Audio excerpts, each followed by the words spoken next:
Hello everyone, this is Yalda from Eat, Burn, Sleep, the online low inflammation, gut health and sustained weight loss platform. If you follow me on my social media, you probably know that I love learning, discovering new things, meeting passionate individuals. So I have decided to launch this podcast where I interview amazing people. We're going to be talking about physical health, mental health, well-being, with people who are passionate about what they do and who strive for excellence. I hope you learn from it and you enjoy it. Let's get started.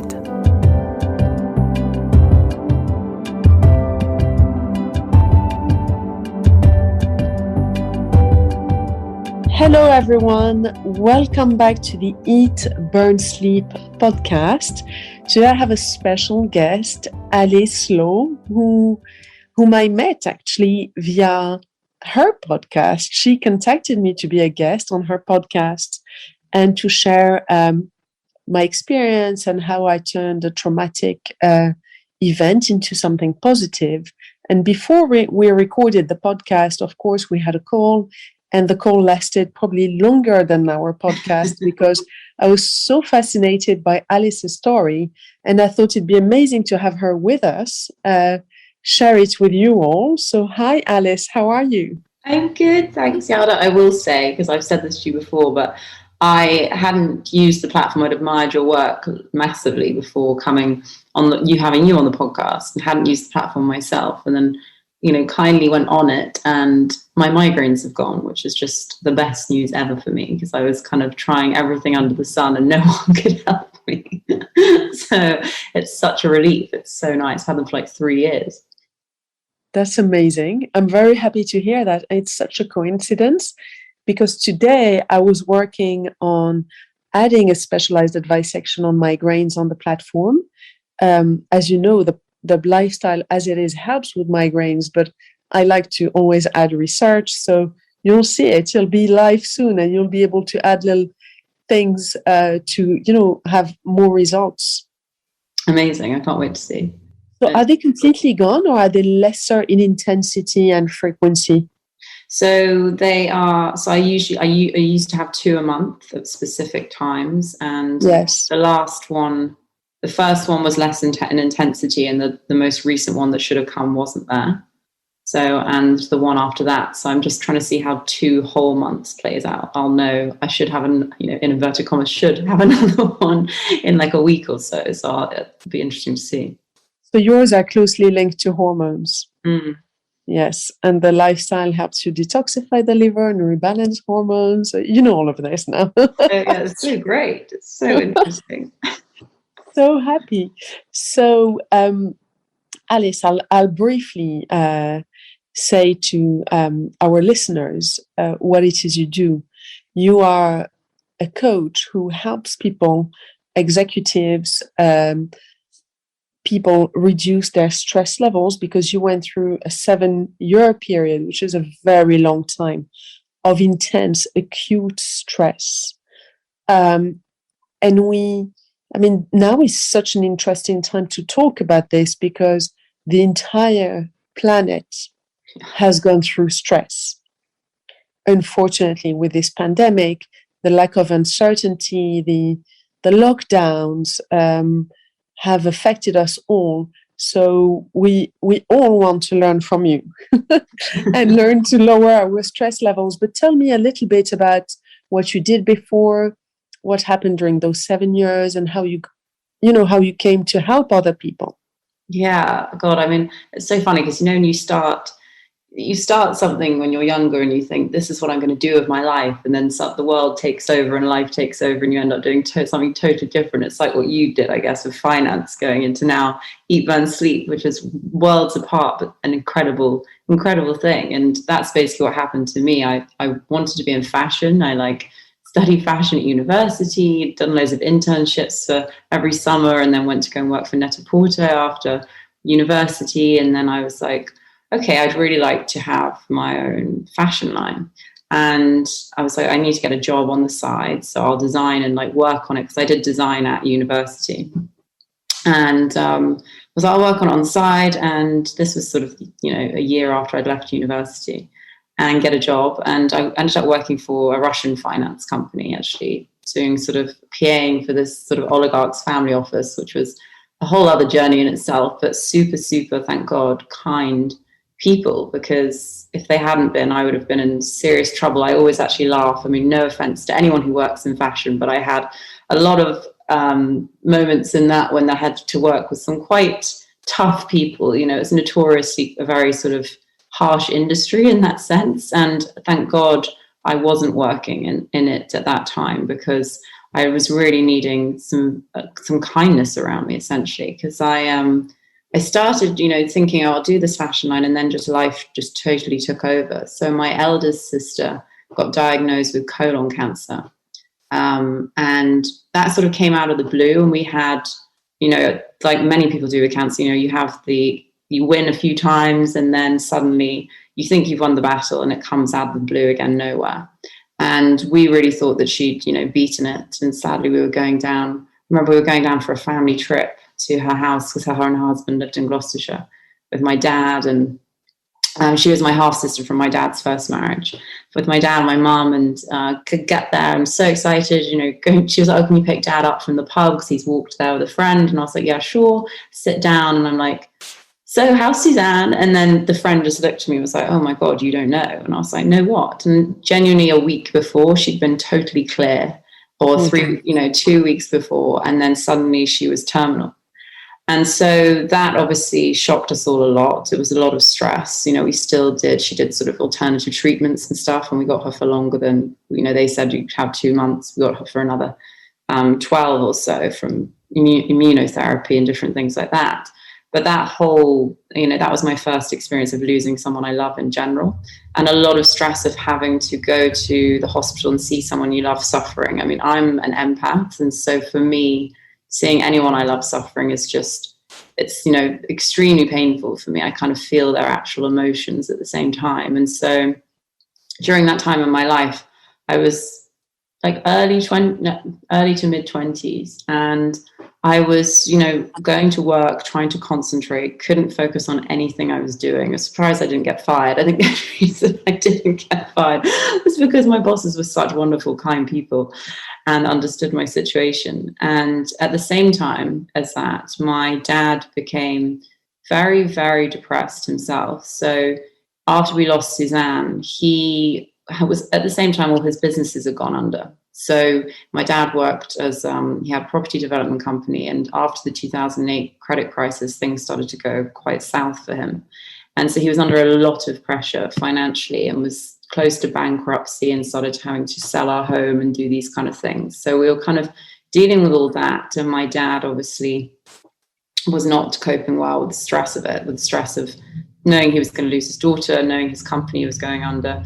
And he started to get very depressed, and, use drink as his sort of avenue out, really, as his sort of escape, which was really, again, very sad to see.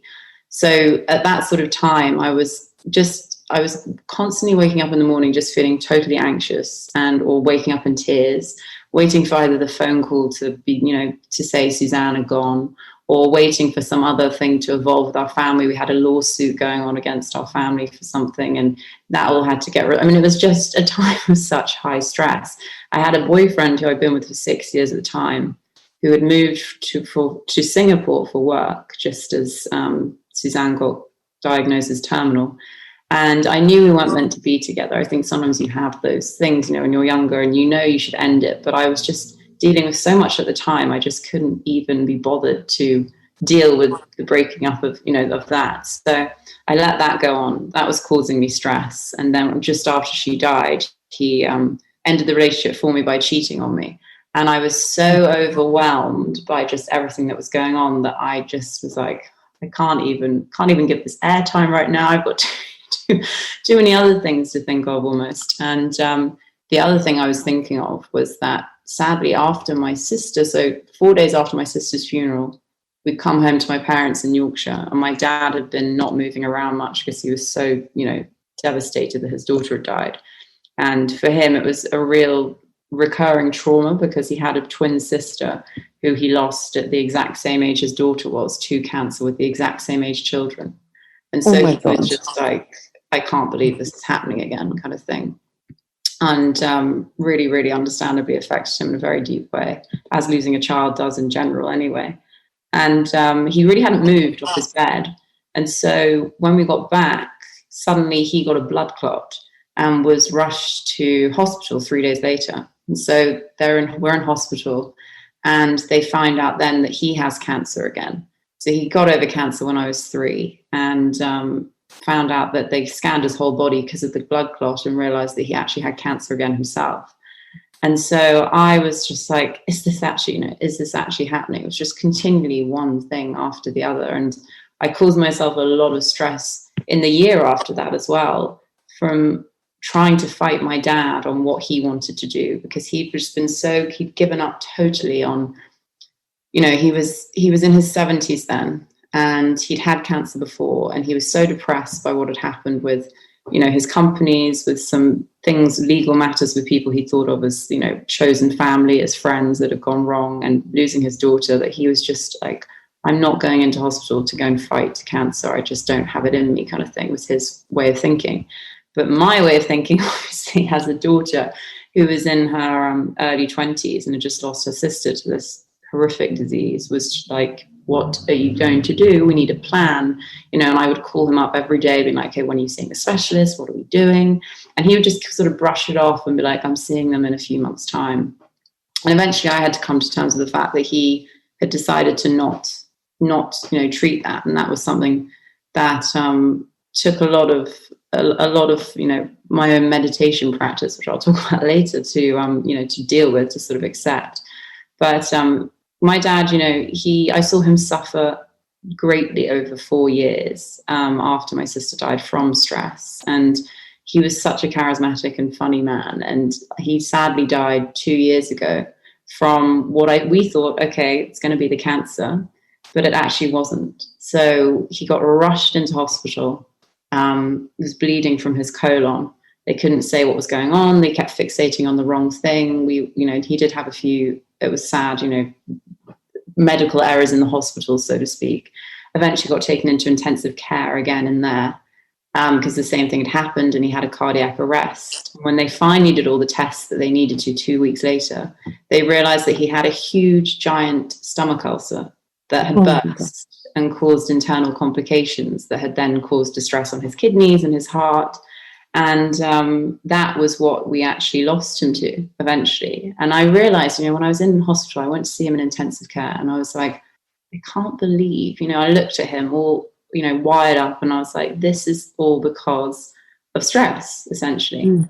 And I was already doing the work I was doing because, it helped me so much to get through that time. It's how I kind of came to do what I now do. I was like, I need to deal with this or in a better way, because I'm not happy. I'm super anxious. I'm not going to get through this. So I started in the years before, when my sister was ill, I started researching, things like mindfulness and mindset work, and even energy healing modalities, and coaching itself, and meditation, and all these things, and different psychologies, and started putting them all together for myself, as well as different spiritual teachings. I became so obsessed with listening to, at the time, like Oprah's Super Soul Sunday, and finding all the best, spiritual teachers and their sort of ethos on kind of letting go in these kind of situations.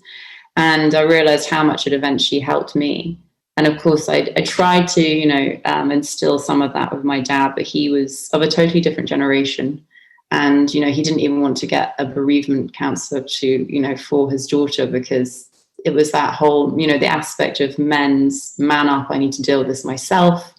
It's okay kind of thing, which, as we know now, if you need help, that's never the answer. And so after losing him to what I know was all related to stress, I'm now so adamant, that we don't need to get ourselves into these situations, because nowadays we know so much about the different practices that can really, really help people. So that's now my kind of mission, to make people see that stress is a huge issue. It really is a huge killer. I think it's like they said the year before, the pandemic, over 73% of adults in the UK said they felt so stressed at one point, they felt overwhelmed and unable to cope. I mean, that shouldn't be normal. That shouldn't be normal. So it's now, I'm trying to make it a mission to sort of help people to prevent it as much as cure it, because that's really where our power lies with it. That's such a deep, sad, but beautiful story that you have managed in your 20s to understand all these very important things and made a positive out of it. But indeed, everything that you talk about, cancer, stomach ulcers, all these things are linked to stress because stress is super inflammatory. So it is looking after our mental health is a huge part of our physical health. It all works together. We're one. But how did you? So you've spoken about the fact that you were waiting for that piece of bad news coming to you. So I have quite a few of my followers who have shared with me recently that they are going through a divorce, and I have been through a divorce, and I remember how whenever I would see an email or a text message or something from my then soon to be ex-husband, my heart would jump. Mm. And even all these years later, and this was over 6 years ago, sometimes he'll text me about the children, nothing, and I'll start shaking. I still haven't got rid of that trauma.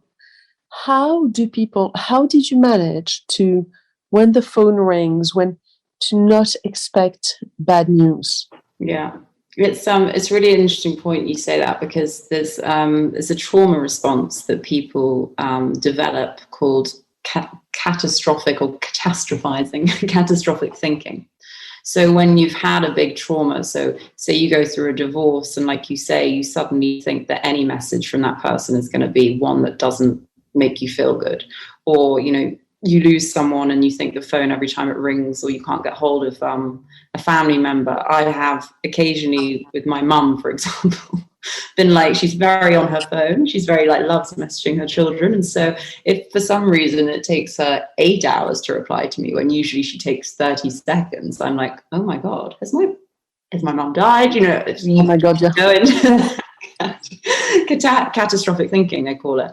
But your body as well, like you say, those heart palpitations, we can equally go into something called hypervigilance when we're in a state of extreme stress from trauma. And I went into hypervigilance after my dad died, and you notice that when you'll literally be walking down the street and a loud noise or a rustle in the leaves will make you jump a lot more than it would if you were just normal and you'd hear a rustle, you're like, oh, okay. Whereas when you're hypervigilant, your body's literally been in stress for so long that it goes into a state of high alertness. So when I've been with my dad in hospital on high alert for a month, sort of talking to nurses, things going wrong, us constantly having to be on the doctors, literally in hypervigilance the whole time for his sake, I realized my body hadn't come out of that afterwards. And so we have to look at things for, there's two things. When it's trauma, I do something called emotional freedom technique. So that's a process that really allows us to tap into both the subconscious mind and essentially our nervous system at the same time. And there's energy meridians in parts of the body, and it allows us to tap on those and release the fear, or release the sort of belief that makes you have that fear, say, of that message coming in, the belief around the trauma, and allows it to sort of move through your system, because we allow it all to build up, and it just stays there quite literally as an emotion. With the hypervigilance as well, because that's some similar thing, it kind of comes hand in hand. We have to look at how we put our body actually into the parasympathetic state again. And we have our, as sympathetic and parasympathetic nervous system. And our sympathetic is when our stress response is on. And the reality is, which is something that I talk about a lot with clients, is that the majority of people in the modern world don't realize that their stress response can be turned on by two things that are so important. One is our thoughts, and the other is the random things in the world that you, in your day-to-day life of being in the modern jungle, that you wouldn't think would turn your stress response on. But now, because our brains haven't really changed much since those times of cavemen and cave women, where we'd constantly have to scan for those actual threats, and our stress response would come on for the right reasons, a tribe coming to attack us, stress response goes on, our autonomic nervous system fires up, the adrenaline goes, cortisol goes, blood rushes to the muscles, we fight, we survive, and then our stress response goes off because it knows it's over. But now in this modern world, our stress response is getting turned on the entire time by things that our brain still thinks is threats, in inverted commas, that actually aren't life threats to us. So, the annoying email from your boss freaking you out that you haven't done the right amount of work that day, that'll set your stress response on. But we then don't turn it off because we're sat, or we're just, sat at our desks or doing things, and we don't have that same physical response to say on and off. And so it builds up slowly and slowly and slowly over time. And that's what we call as well, with micro stress doses. We have macro and we have micro. And micro are these tiny little things that build up every day in our system. And, the upsetting email, the news headline, if you're watching the news, that's always depressing, all these little things just add up. And they eventually cause a build-up in our stress, in our system, and our stress threshold that actually can lead to chronic stress in the same way that those huge events that you were just talking about can, so divorce or whatever that is. So I think, people understanding that their system it's a lot more complicated but easy than people realize, if that makes sense. It's a bit of a paradox. It's like, if we actually understood our system well enough and how our stress response is being turned on, then we would know that if we did preventative 5-10 minutes a day to turn it off every day and bring it down, you would rapidly decrease your stress within your body, within your sort of nervous system. And then you can move on to looking at the things like I said just then, your thoughts, your mind, because that's one of the main problems today for a lot of us, is the amount of stress we actually create internally for ourselves through our own thoughts. I completely agree. A long time ago, I remember, and I've spoken about this before, reading the news and saying, scientists, after a few studies, have worked out what the recipe for happiness is. The recipe for happiness is to have more positive thoughts a day than negative thoughts. I remember reading this. My children were small. And I said to them, I can take you on the nicest holidays, but I cannot control your thoughts. So there is a point where you have to choose. And I try and apply this discipline, because when I don't do it, because every single person will have little things that annoy them in their everyday lives, things that don't go according to plan, something that didn't get delivered, something that breaks down in your home, whatever, work things, home things. And I can see within myself, if I give these things importance, I am miserable. If I keep to my little morning and evening meditation and positive visualization, life is better. I'm less stressed. I can feel that I'm breathing better. My health is better. It's easier said than done, for sure. But indeed, it is a discipline. It is. I mean, we have, like you say, with the thoughts, people saying, the doctors saying, you need scientists, you need more positive than negative. It's a huge realization for us and ourselves, because we have around 60,000 to 80,000 thoughts on average per day as a human. I mean, that's a crazy amount of internal dialogue and thoughts going on. And about 80% of those on average are negative, because we have something called negativity bias, which psychologists call, is essentially what I was talking about earlier. Our brains are hardwired to look for the negative still, to keep us alive, because its primary function of the mind is to keep us safe. But in the modern world, that really doesn't help us, because we're not, looking for a survival in, walking out into the street, unless you don't get hit by a taxi, that's a different story. But in general, we are not, fighting for our lives on the street. We're just walking around, and our brain is still looking for every single possible threat. So what it will do instead is pick up on those negative things. So if the negativity bias comes in when you say, you may have had a day that was really wonderful, and then, your colleague or whoever said one comment to you that was critical, and you come back after that day and you say, I've had a really bad day, because your brain has decided to focus on that one bad comment out of 30,000 great ones you had that day.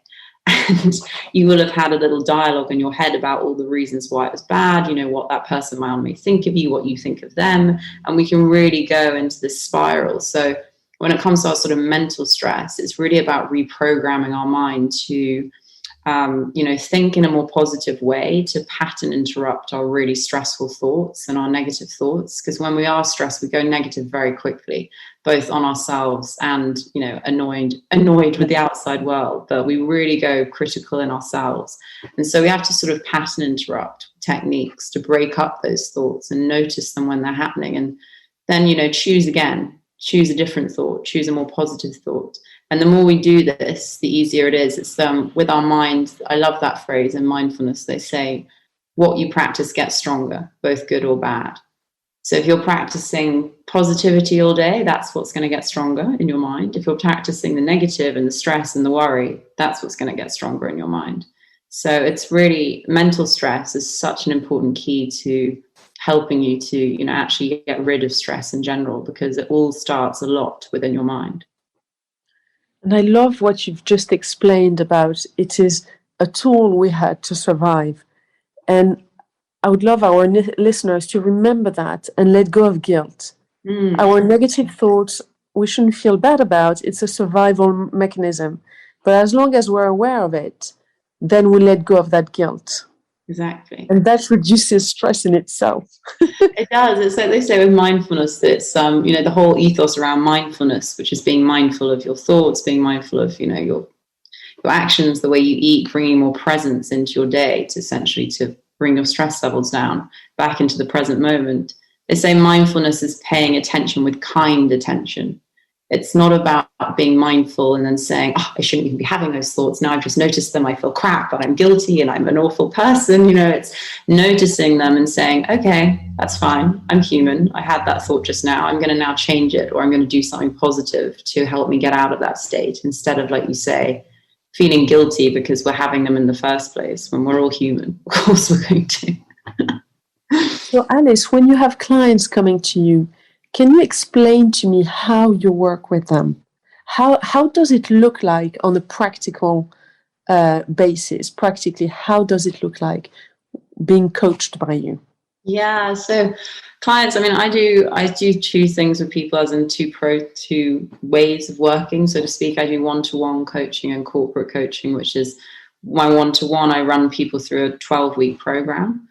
Online via Zoom, and I go through a starting point of what I call a stress inventory, and really looking at because stress comes from our lives, from mental, emotional, physical, and I even talk about it spiritually as well. And I'm not talking about religion, I'm talking about our own sense of spirituality and how we can actually cause ourselves spiritual stress when we are disconnected from our soul side and we're not in tune with what it's trying to tell us for our highest good, what our intuition is trying to guide us to. We start going against the very things that are going to make us happy, being so caught up in the outside pressures of the world or other people's opinions, that we end up doing things that don't make us happy and cause us a lot of stress. So I look at it from that sort of like 4 quadrants, really. But we look firstly at, say, where the most stress is coming from in your life, where you can cut back on the micro externals, so the things that we all have that will be building up stress. Unless you're sat on a beach and you're listening to the pina colada, then everyone in the modern world has micro stress doses. Like I said, the upsetting news headline, the work deadline, the email, all these little things. So looking at which of those you can cut back.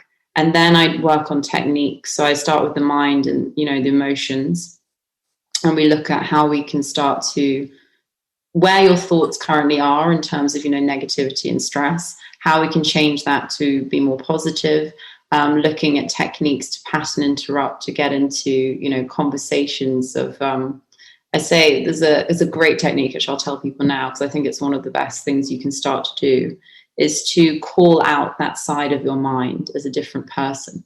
So, name it as, I call mine Edgar, because I actually think that if you name it the opposite sex, it's even better, because it's not about blaming the opposite sex. It's about causing an even bigger sort of division, a separation, so to speak, between you and your thoughts, so you and your ego. So you can really see the difference between the two. So if I'm going on a sort of like worried, negative spiral, and I pause, I'll take a pause and change. And if I'm really going on one, I'll call out Edgar.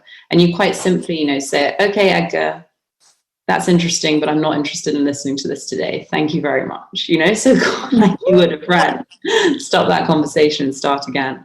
So we look at different techniques like that to really reframe your thoughts, reframe how you think about stress, and work with things like emotional freedom technique to release the stress in your emotions and your body, get that out of your system. I do teach people how to meditate in a different way. So I do something called guided thoughts meditation, which is essentially about guiding your thoughts to not only just get into a relaxed state, but also heal your energy at the same time through energy visualizations.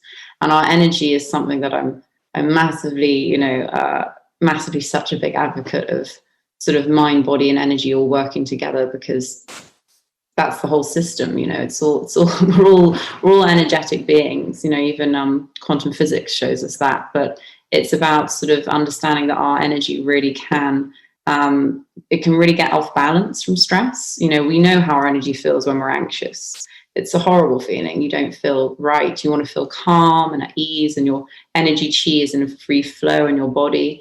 And we can get energetic blocks when we're stressed, because our emotions and things, we hold on to things, and you can literally, you can see it in people. But so I work on people's energy and things like that.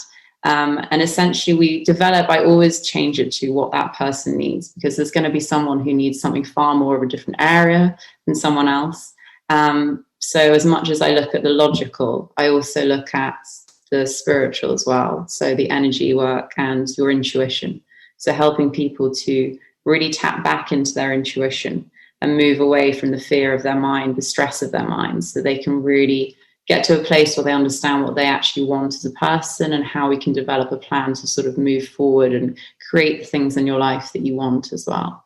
So that's sort of like one-to-one and working like that. But then I also have a membership, because like you, I think memberships are so wonderful, and not everyone wants to do one-to-one coaching. Some people like a community, and not everyone can afford to do one-to-one coaching. And stress is such a prominent problem, like we talked about earlier at the moment, that I created a membership in lockdown that's essentially just a monthly subscription that people can cancel anytime. And it's on the platform. I just have new meditations every month around a theme, a new, what I say, calm activating tool for the month, and then 2 online group coaching sessions with me, where they can, do actual sessions and ask questions and go away and, try it out afterwards, as well as journal prompts, because journaling is one of the best things you can do if you have 5 minutes in the morning or the evening to, what we say, mind dump, get all of your anxious or worried or stressed thoughts out of your head and onto paper, to really release that and make sense of it, instead of having them swirling around in your head. It's a really great way to, do therapeutic writing, we call it, and just let that release come out and get a bit of clarity.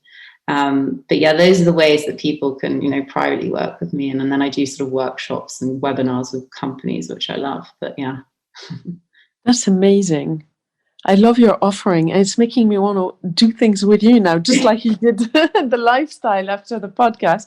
My head's been going around thinking, I want to do this, I want to do that. But I love that you've just spoken about journaling, because I had completely forgotten about it. And I once had a breakup which wasn't great, and I felt that I was so wronged in so many ways. I felt manipulation, betrayal, everything you can name in terms of feelings were there, as well as being angry at myself for ending up in such a situation. So I thought to myself, okay, I can't tell all these thoughts, I can't share with people, because I really hate this guy right now, and I'm going to be awful. I don't want to talk like this badly about someone. So someone had mentioned that writing down was healing.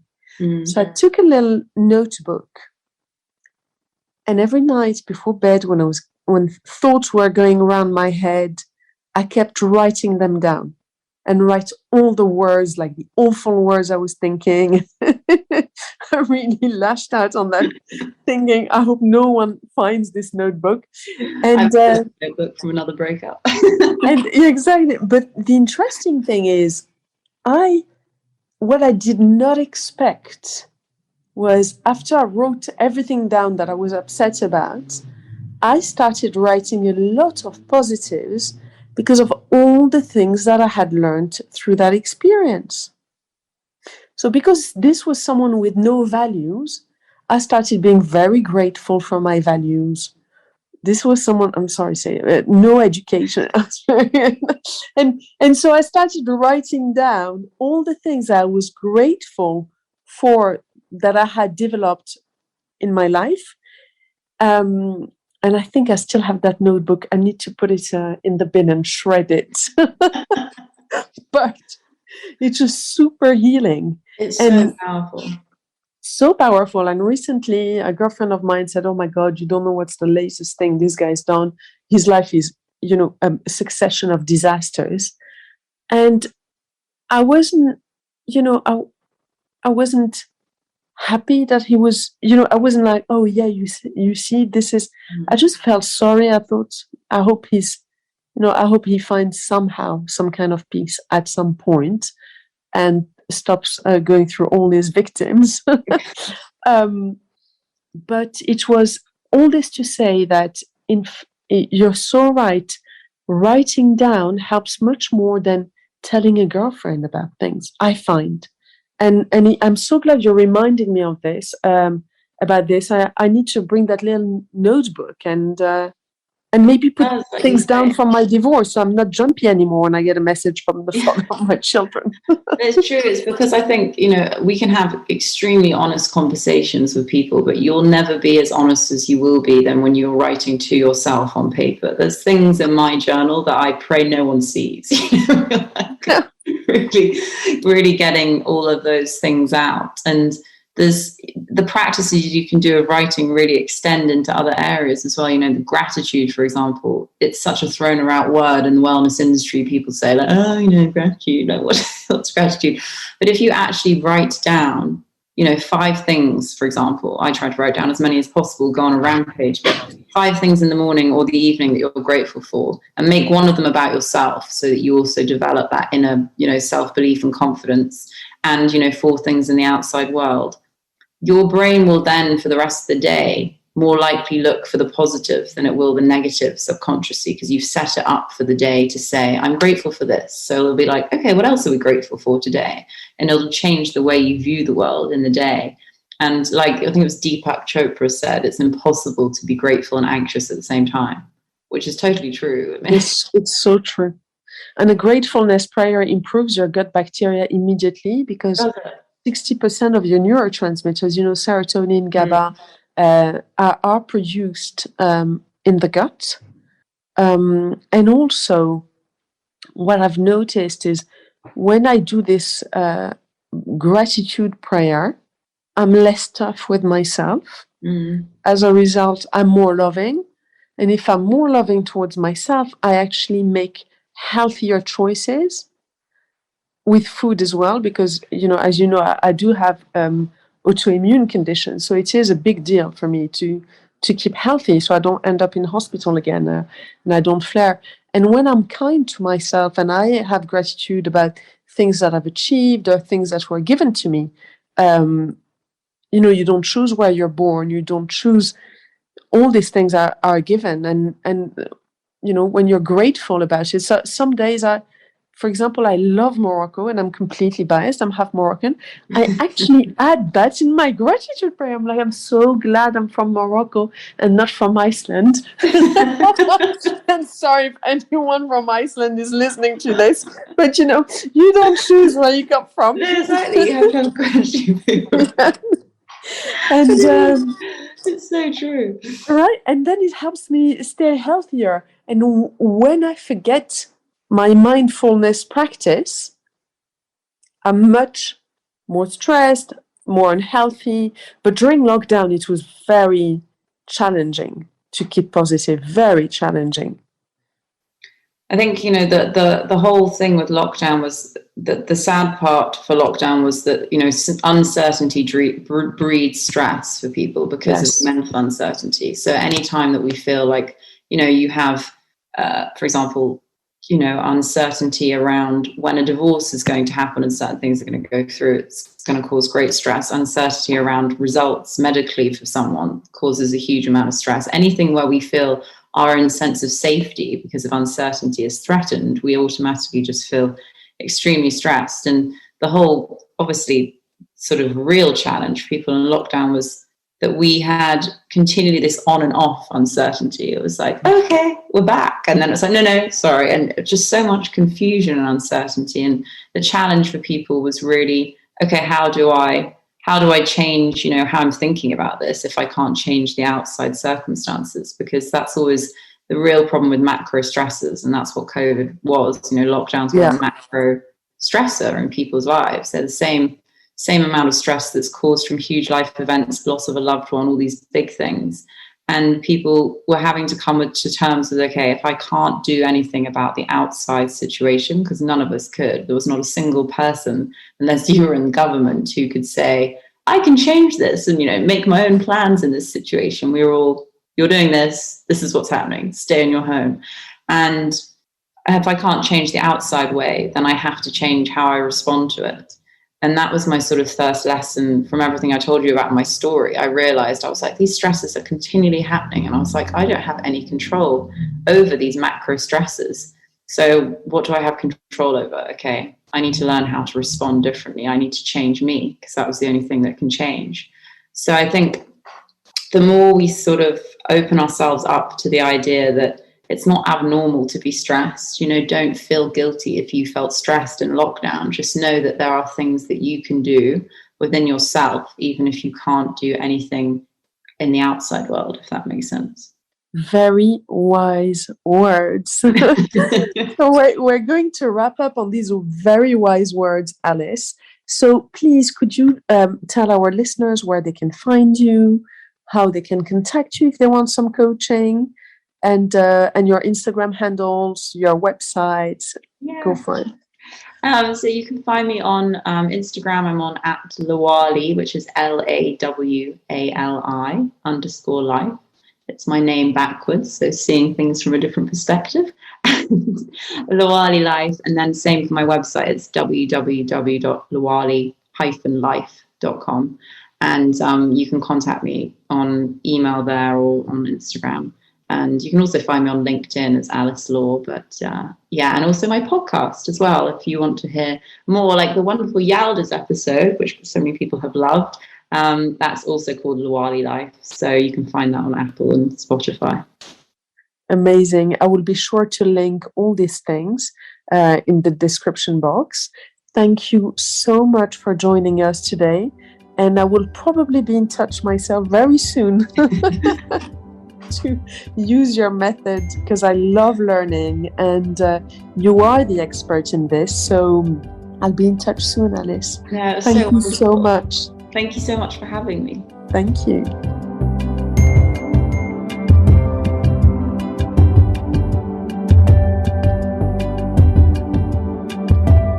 Thank you to all of you for listening today. I hope you enjoyed it.